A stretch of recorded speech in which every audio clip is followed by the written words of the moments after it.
Hello everyone, आज हम कक्षा 10वीं का चैप्टर 6वें का वेरी इंपॉर्टेंट क्वेश्चन देखते हैं। चलिए शुरू करते हैं।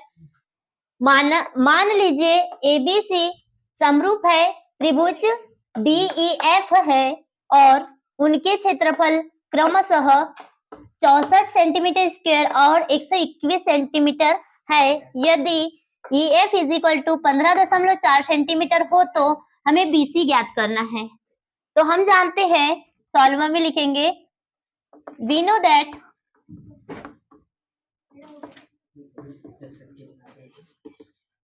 हम जानते हैं कि एरिया ऑफ त्रिभुज, area of ABC upon area of DEF is equal to होता है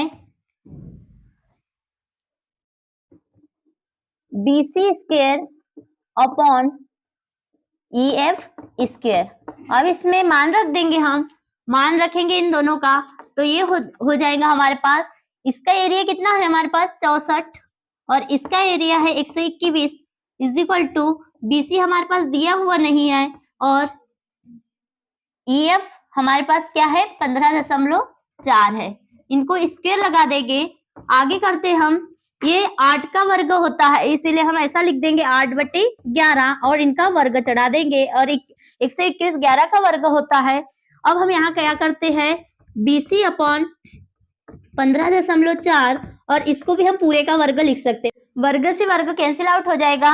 अब देखते हैं हम 8/11 is equal to BC upon 15.4 होगा। इसका तिर्यक मल्टीप्लिकेशन कर देंगे तो हमारे पास क्या बचेगा, 8 गुणित 15.4 upon 11 is equal to BC। अब इसको सॉल्व करेंगे आगे हम, तो हमारे पास आ जाएगा 123.2 अपॉन 11 इज इक्वल टू आ जाएगा BC। अब इसको आगे सॉल्व करेंगे, दशमलव हटाएंगे तो क्या हो जाएगा हमारे पास संख्या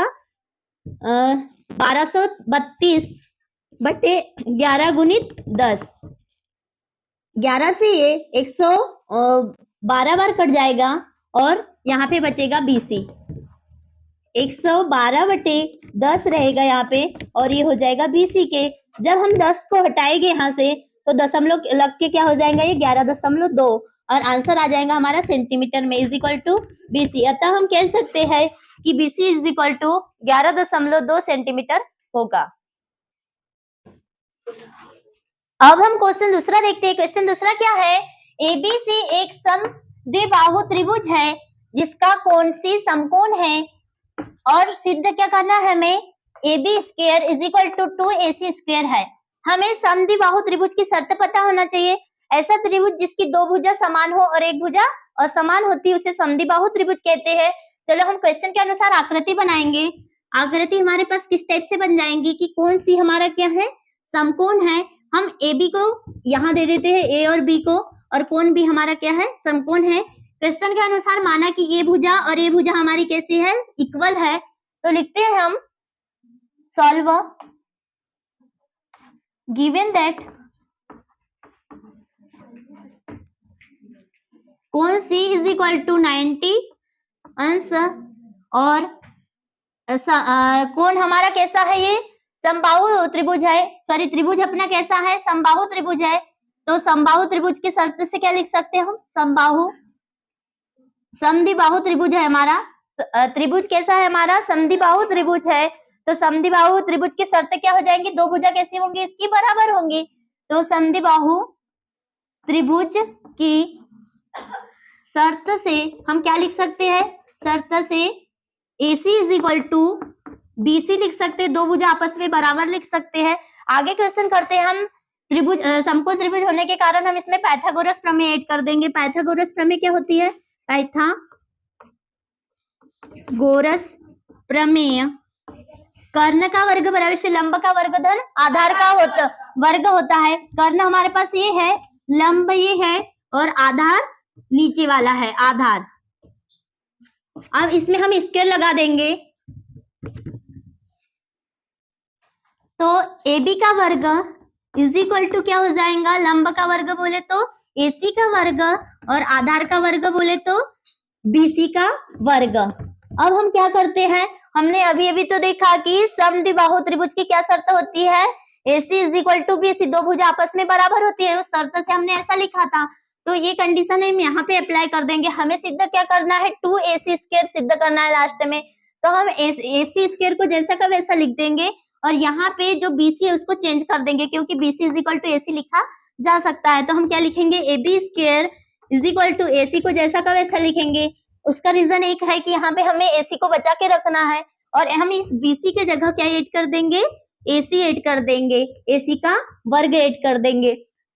तो आगे हमारे पास क्या हो जाएगा, AB का वर्ग इज इक्वल टू हो जाएगा, यहाँ पे कुछ नहीं है तो क्या है, एक है, और यहाँ पे भी कुछ नहीं तो एक है, एक एक जुड़ के क्या हो जाएगा, 2AC का वर्ग हो जाएगा। या इसी को हम ऐसा भी लिख सकते हैं, AB का वर्ग इज इक्वल टू 2AC का वर्ग। यही तो हमको सिद्ध करना था।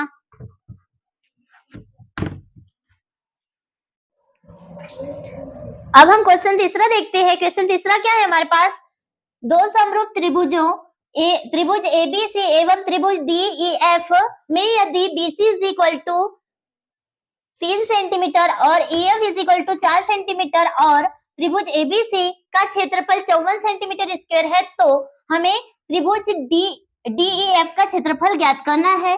चलो हम गिवन दैट लिखते हैं, सॉल्व। जो हमारे पास दिया हुआ है हम उसको लिख देते हैं पहले। तो हमारे पास क्या दिया है, त्रिभुज ABC इज इक्वल टू दे के रखा है हमारे पास 54 centimetre square, 54 centimetre square and BC is equal to दे के रखा है हमारे पास भुजा 3 सेंटीमीटर और EF इज इक्वल टू दे के रखा है 4 सेंटीमीटर और हमको निकालना क्या है, त्रिभुज DEF is equal to question mark. और कंडीशन क्या दी है कि दोनों त्रिभुज आपस में कैसे है, समरूप है। जैसे कि हम दोनों त्रिभुज यहाँ पे आकृति के थ्रू भी समझा सकते हैं। इसको नाम दे देंगे हम ABC और दूसरे त्रिभुज को नाम दे देंगे DEF, जिसमें हमारे पास क्या है, इसका क्षेत्रफल है 54 सेंटीमीटर स्क्वायर एंड इसका हमारे पास दिया नहीं है इसलिए हम क्वेश्चन मार्क लिख देंगे, राइट। और यहाँ पे भुजा देके रखी है BC हमारे पास 3 सेंटीमीटर और इसकी भुजा देके रखी है हमारे पास 4 सेंटीमीटर। तो हमारी क्या शर्त होती है, उस शर्त के अनुसार लिखेंगे हम। शर्त होती है कि area of ABC upon area of DEF is equal to होता है भुजाओं का स्क्वायर। तो हम लिख देंगे BC का स्क्वायर अपॉन EF का स्क्वायर लिख देंगे। अब इसमें हम मान रख देंगे, मान रखेंगे तो हमारे पास इसका क्षेत्रफल तो दे के रखा है 54, बट अपॉन क्या लिख देंगे, यहाँ पे कुछ नहीं है क्वेश्चन मार्क का, तो हम x मान लेते हैं, x सेंटीमीटर स्क्वायर मान लेते हैं। तो यहाँ पे क्या ऐड कर दे अपन, x ऐड कर दे इज इक्वल टू BC का मान हमारे पास क्या है, 3 है, 3 का वर्ग अपॉन EF का मान क्या है, 4 है। अब इसको आगे सॉल्व करेंगे तो ये हो जाएगा 54 upon x is equal to ये हो जाएगा 9 अपॉन 16।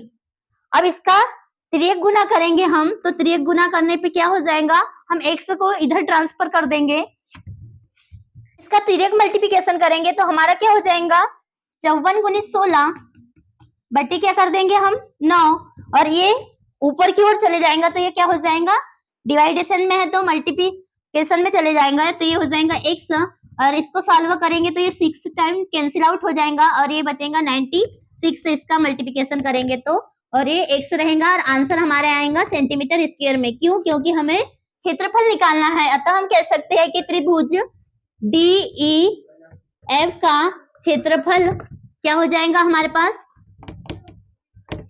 96 सेंटीमीटर स्क्वायर होगा।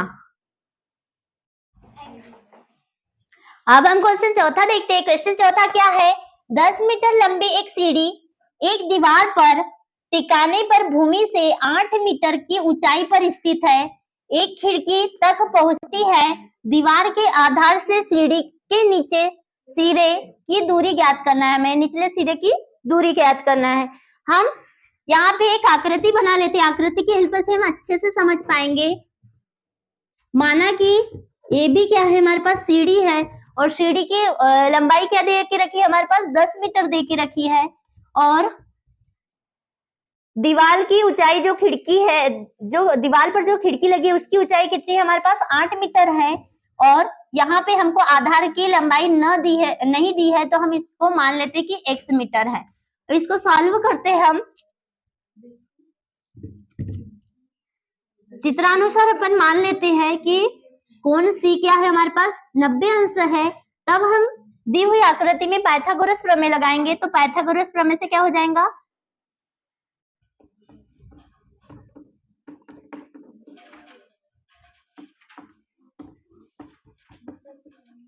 हो जाएगा हमारे पास कर्ण का वर्ग बराबरी से लंब का वर्ग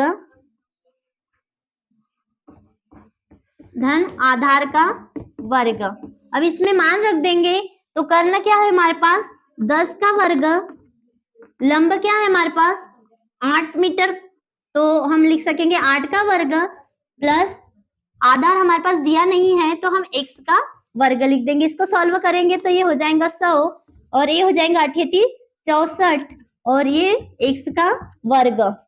अब इसको ट्रांसफर हम इस ओर कर देंगे, तो ये हो जाएगा 100 64 is equal to x square हो जाएगा। इसको जब हम माइनस करेंगे तो हमारे पास बचेगा 36 और रहेगा ये एक्स स्क्वायर। जब हम स्क्वायर हटा देंगे तो यहाँ पे लग जाएगा रूट, तो ये 36 रूट में आ जाएगा और एक्स स्क्वायर बचेगा, सॉरी एक्स बचेगा। तो ये क्या हो जाएगा, 36 को हम 6 गुणित 6 भी लिख सकते हैं, और ये हो गया एक्स। तो फैक्टर में से 6 का ये कॉमन निकल जाएगा, तो हमारे पास क्या बचेगा 6 metre is equal to x आ जाएगा, और यही तो हमें निकालना था। अतः हम कह सकते हैं कि दीवार के आधार से सीढ़ी के नीचे सिरे की दूरी 6 मीटर होगी। Thank you for watching video.